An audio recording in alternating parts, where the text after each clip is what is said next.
എന്ത് ചെയ്യാനാടോ, മന്ത്രിസഭയെ താങ്ങി നിർത്തേണ്ടത് നമ്മുടെ ആവശ്യമായി പോയില്ലേ? ആ MLA-മാരൊക്കെ സ്ട്രോങ് സ്റ്റാൻഡിലാ. ഈ മിനിസ്റ്റർഷിപ്പ് എന്നൊക്കെ പറഞ്ഞ പഞ്ചാര വാക്കാണെന്ന് അവർക്കറിയാം. അതെ, അത് തന്നെ.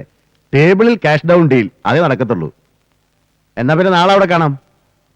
പിന്നെ ആ വെസ്റ്റേണിൽ ഒരു 2 സൂട്ട് റൂം ബുക്ക് ചെയ്തേക്ക്. ഓക്കെ? മാസത്തിൽ 20 ദിവസം ഞാൻ നാട്ടിലുണ്ട്, എന്നിട്ടും രക്ഷയില്ല. ഞാനിങ്ങ് വന്നിറങ്ങാൻ നോക്കിയിരിക്കുക. ഈ സൗത്ത് ഇന്ത്യൻ പൊളിറ്റിക്കൽ ഡ്രാമയുടെ ചില ബാക്ക് സ്റ്റേജ് ആക്ടിവിറ്റീസേ, അതിന്റെ ഓരോരോ ടെൻഷൻസ്. ആ അപ്പോ ഡേറ്റ് ഫിക്സ് ചെയ്തു. ഉവ്വ്. അധികം നീട്ടിക്കൊണ്ടു പോകണ്ടെന്നാ പരമേശ്വരന്റെ അഭിപ്രായം. നിങ്ങളുടെ നേറ്റീവ് പ്ലേസ് എവിടെയാ? പാലക്കാട് ഡിസ്ട്രിക്റ്റിൽ ശിവപുരം എന്ന് പറയും. നിങ്ങൾ എന്താ ചെയ്യുന്നേ? ബിസിനസ് ആണെന്ന് പറഞ്ഞു. എന്താ എക്സാക്ട്ലി? പ്രധാനമായിട്ട് കൺസ്ട്രക്ഷൻ വർക്കാ. കോയമ്പത്തൂർ ബേസ്ഡ് ആണ് കൂടുതൽ. പിന്നെ സത്യമംഗലം സൈഡിൽ ഒരു ഏലത്തോട്ടം ഉണ്ട്. ഏലം എന്ന പേരാ. അതിന്റെ ഇടയെ മുഴുവൻ കച്ചൂരി, കുറുന്തോട്ടി, കറുക, ദർഭ, ഞവരക്കിഴങ്ങ്, പഴമുതിര, ആടലോടകം, നാൽപ്പാമര, ആവണം, അങ്ങനെയൊക്കെയുള്ള ഒരു ഹെർബൽ അതിന്റെ ഒരു ഗാർഡനാണ്. പിന്നെ വേപ്പിലക്കട്ടിയും പിക്കിൾസും ഉണ്ടാക്കുന്ന ഒരു ഫാക്ടറി ഉസലംപെട്ടിയിൽ ഓപ്പൺ ചെയ്യാൻ പോകുന്നു. ശരി. അപ്പൊ എങ്ങനെയാ മറ്റു കാര്യങ്ങള്? അതൊക്കെ സംസാരിച്ച് ഫൈനലൈസ് ചെയ്തോ? എന്താ ഗിരി? എല്ലാം തമ്പിച്ചേട്ടൻ പറഞ്ഞങ്ങ് ഫൈനലൈസ് ചെയ്താൽ മതി. ഡേറ്റ് 2 കൂട്ടർക്കും ഓക്കെ ആണെങ്കിൽ പിന്നെ ഡേറ്റ് അല്ലല്ലോ പ്രധാനം, വേറെ ചില കാര്യങ്ങളിൽ ഒരു ധാരണ വേണ്ടേ? മനസ്സിലായില്ല. അതിലിപ്പോ എന്താ അത്ര മനസ്സിലാവാതിരിക്കാൻ? എന്ത് ഡൗറി കൊടുക്കും പയ്യന്, അതങ്ങ് പറഞ്ഞ് ഫിക്സ് ചെയ്യാം. ഇപ്പോ ബിസിനസ് ഇത്തിരി മോശമാണെന്നേ ഉള്ളൂ. എന്നാലും കോളിയോടെ തറവാട്ടിൽ ഒരു പയ്യനെ കിട്ടാന്ന് പറഞ്ഞാൽ അത് നിങ്ങളുടെ ഭാഗ്യം തന്നെയാണ് മിസ്റ്റർ. ഉവ്വ്, ഭാഗ്യമായിട്ട് എന്നെ കാണുന്നു. പക്ഷെ ഡൗറി എന്ന വാക്കും പണത്തിന്റെ കണക്കും അത് വേണോ? എന്റെ പ്രോപ്പർട്ടീസും ബാങ്ക് ബാലൻസും മുഴുവൻ അവളുടെ പേരിൽ തന്നെയാണ്. അത് മുഴുവൻ അവൾക്കുള്ളതാണ്. അങ്ങനെ വേഗമായിട്ട് പറഞ്ഞോണ്ട് കാര്യമില്ല. എത്ര സ്വർണം, ക്യാഷ് എത്ര, പിന്നെ കാറോ, അങ്ങനെ എന്താന്ന് വെച്ചാ അങ്ങനെ ഒരു തുക പറഞ്ഞുറപ്പിച്ച് കാളക്കച്ചവടം നടത്തുന്ന പോലെ വേണോ ശേഖര മുതലാളി? അയ്യോ വേണ്ട തമ്പി, പരമേശ്വരനുമായിട്ട് അങ്ങനെ ഒരു സംസാരം വേണ്ട. ഹോട്ടൽ റീഓപ്പൺ ചെയ്യാൻ വേണ്ടി പരമേശ്വരൻ ഇപ്പൊ തന്നെ ഒരു സംഖ്യ ചെലവാക്കി കഴിഞ്ഞു. അതൊന്നും മുന്നിൽ കാണാതല്ലോ. പരമേശ്വരൻ കച്ചവടം അറിയാവുന്ന ആളല്ലേ? പരമേശ്വരന് കച്ചവടം അറിയാം, തമ്പിക്ക് അറിയാത്ത പലതും അറിയാം. അത് കള. എന്റെ കച്ചവടത്തിൽ നേരും നിറയും ഉണ്ടാവും. തമ്പി അത് മനസ്സിലാക്കിയാൽ മതി. എന്റെ അനിയത്തിയുടെ ജീവിതത്തിന്റെ കാര്യമാണിത്. അവൾക്ക് ഞാൻ എന്താണ് കൊടുക്കാൻ പോകുന്നതെന്ന് തൽക്കാലം നിങ്ങൾ വിട്ടേക്കൂ. കുറഞ്ഞു പോയെന്ന് നിങ്ങൾക്ക് ആർക്കും തോന്നാനിടവരില്ല. അക്കാര്യത്തിൽ വളരെ ട്രാൻസ്പെറന്റ് ആണ് ഞാൻ, എന്റെ വാക്കുകളും പ്രവൃത്തിയും. ഓ, അത്ര വലിയ സ്ട്രേറ്റ് ഫോർവേഡ്നെസ് ഒന്നും പറയണ്ട. ഒളിയും മറയൊക്കെ ഇയാളുടെ കയ്യിലില്ലേ? അത് തമ്പി വ്യക്തമാക്കണം. തമ്പിച്ചേട്ടാ, നീ മിണ്ടാരിടാ. ഇയാളൊരു പുത്തൻ പണക്കാരൻ, വലിയ അന്തസ്സോടെ ഒന്ന് ഡയലോഗ് അടിക്കണു. പക്ഷെ തമ്പി, ചെക്കന് പെണ്ണിനെ കണ്ട് വട്ടിളകി പോയതുകൊണ്ട് നടത്താൻ തയ്യാറാകുന്നേ ഉള്ളൂ. അല്ലെങ്കിൽ ഇത് പെണ്ണിന്റെ 2ാം ഘട്ടമാണെന്ന് അറിഞ്ഞപ്പോ ഞാൻ വേണ്ടാന്ന് പറഞ്ഞതാ.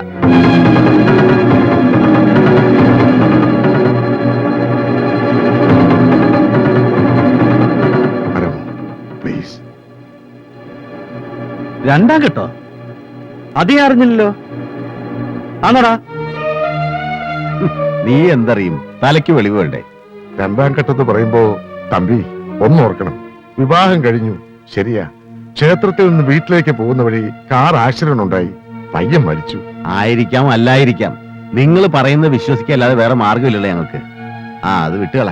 പക്ഷേ ഇയാൾ ഈ നേരും നേറിയ അന്തസ്സിന്റെ വാചം അടിക്കരുത്. പപ്പയുടെ ഏട്ടൻ എന്നോടെല്ലാം തുറന്നു പറഞ്ഞതാണല്ലോ. നിന്നോട് പറഞ്ഞിട്ട് എന്താടാ കാര്യം? നീ ആ പെണ്ണിന്റെ മൊഞ്ച് കണ്ട് മയങ്ങി നിൽക്കല്ലേ? അവളുടെ ജാതകം ആരെക്കൊണ്ടെങ്കിലും പരിശോധിപ്പിച്ച് നോക്കിയാലേ അറിയാം അവൾക്ക് ഭർത്താവ് വാഴില്ല എന്ന് വല്ല യോഗം ഉണ്ടോന്നുള്ള കാര്യം. അതിനിപ്പോ ഒറിജിനൽ ജാതകം ആര് കാണിക്കാൻ പോണു? തമ്പി, നിങ്ങൾ എന്തായി പറയണേ? നിങ്ങളൊന്നും മിണ്ടായിരിക്കണം. ഒരു 100ന്റെ നോട്ട് മടക്കി കയ്യിൽ വെച്ചു കൊടുത്താൽ നല്ല മഹായോഗമുള്ള പെർഫെക്റ്റ് സാധനം എഴുതി തരാൻ ആളില്ലേ നാട്ടില്?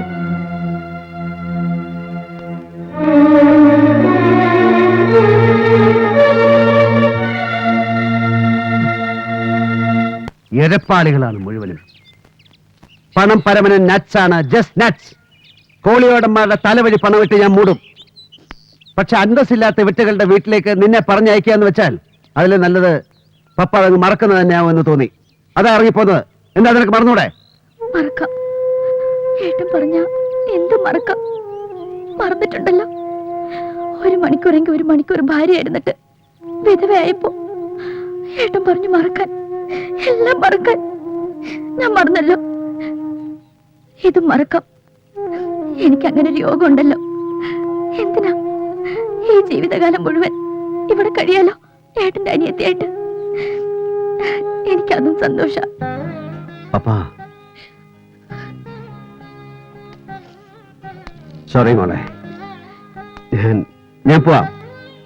അവരെ കണ്ട് എങ്ങനെയാന്ന് വെച്ചാ അവര് പറയുന്ന പോലെ നമുക്ക് നടത്താം. അതിന് അവർ തെറ്റായിട്ടൊന്നും പറഞ്ഞിട്ടില്ല. എന്റെ ഈ വൃത്തികെട്ട മുൻകോപ എല്ലാത്തിനും കാരണം. എവിടെ പോവാനാ? ഞാൻ വിട്ടിട്ട് വേണ്ടേ? എന്റെ ഏട്ടൻ ആരുടെ മുമ്പിൽ തോറ്റിട്ട് എനിക്കൊന്നും നേടണ്ട. ഏയ്, നിനക്ക് വേണ്ടിയാവുമ്പോ അത് തോൽവിയല്ല പപ്പ. ഞാനൊന്ന് ആലോചിക്കട്ടെ. നന്ദൻ എന്റെ കൂടേക്ക് വന്നു. നേരിട്ടെന്തോ സംസാരിക്കണമെന്ന്. മാപ്പ് ചോദിക്കാൻ വന്നതാണ് പപ്പയോടും ഏട്ടനോടും. അവിടെ നടന്നതിനെല്ലാം പപ്പയുടെ ഏട്ടനോട് ക്ഷമിക്കണം. ആരിൽ നിന്നൊന്നും മറച്ചു വെക്കണ്ട. പപ്പയെക്കുറിച്ച് എനിക്കറിയാവുന്നതെല്ലാം അതുകൊണ്ടാണ് ഞാൻ എല്ലാവരോടും പറഞ്ഞത്. നാളെ എന്തെങ്കിലും അറിഞ്ഞിട്ട് പപ്പയെ കുത്തി നോവിക്കാൻ ആരും ശ്രമിക്കരുതല്ലോ എന്ന് കരുതി. പക്ഷേ അവരതങ്ങനെ ചീപ്പായി പ്രസന്റ് ചെയ്യുന്ന ഞാൻ ഓർത്തില്ല. സോറി. നന്ദൻ, നിന്റെ അച്ഛനും മറ്റു ബന്ധുക്കളും മുഴുവൻ നിനക്കെതിരായി നിൽക്കുമ്പോ നിനക്ക് അവളുടെ കഴുത്തിൽ താലി കെട്ടാൻ കഴിയോ? എന്റെ അച്ഛൻ എന്നും ഞാൻ എന്ത് ചെയ്താലും എന്റെ കൂടെ ഉണ്ടാവും.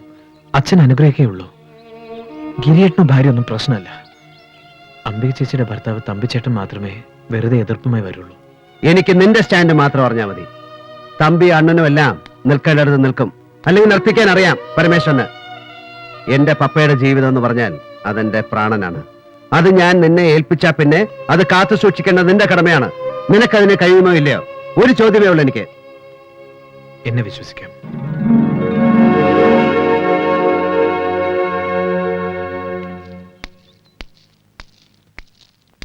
തമ്പി പോയിട്ടില്ല. ക്ലബിൽ ഒരു ഗെറ്റ് ടുഗദറുമായി അവിടെ ഉണ്ട്. ഞങ്ങളൊന്ന് പോയി കാണട്ടെ. ഞാനും വരുന്നു. എനിക്ക് അയാളൊന്ന് കാണണം. ഇനി ഈ കുട്ടികളുടെ ജീവിതത്തിൽ ഇത് പാടില്ല. His wretched presence and goddamn intrusions. അല്ലേ പോ.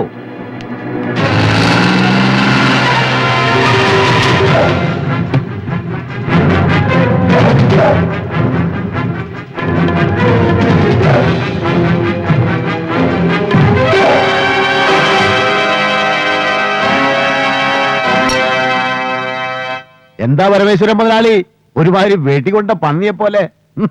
പന്നിയെ മാത്രം വെടിവെച്ച് ശീലിച്ച നീ ഒരു വെടി പൊട്ടിച്ചു. നീ അറിഞ്ഞില്ല ഒരു സിംഹത്തിനാ അത് കൊണ്ടത്.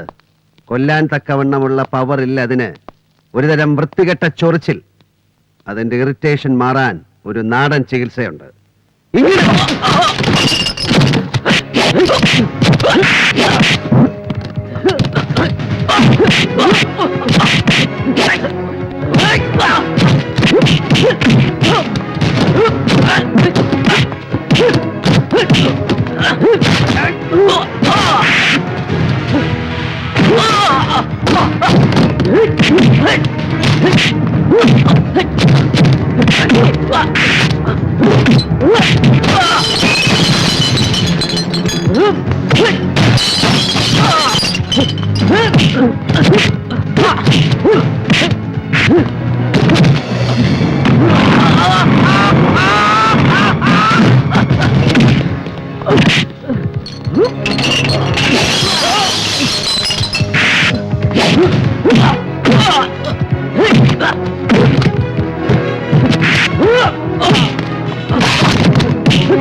മാട്ടുങ്ക ബി സർക്കിൾ പോലീസ് സ്റ്റേഷനില് ഒരു കോൺസ്റ്റബിൾ രാഘു ഭായ് ഉണ്ടായിരുന്നു. എന്റെ ഗുരുവാണ്.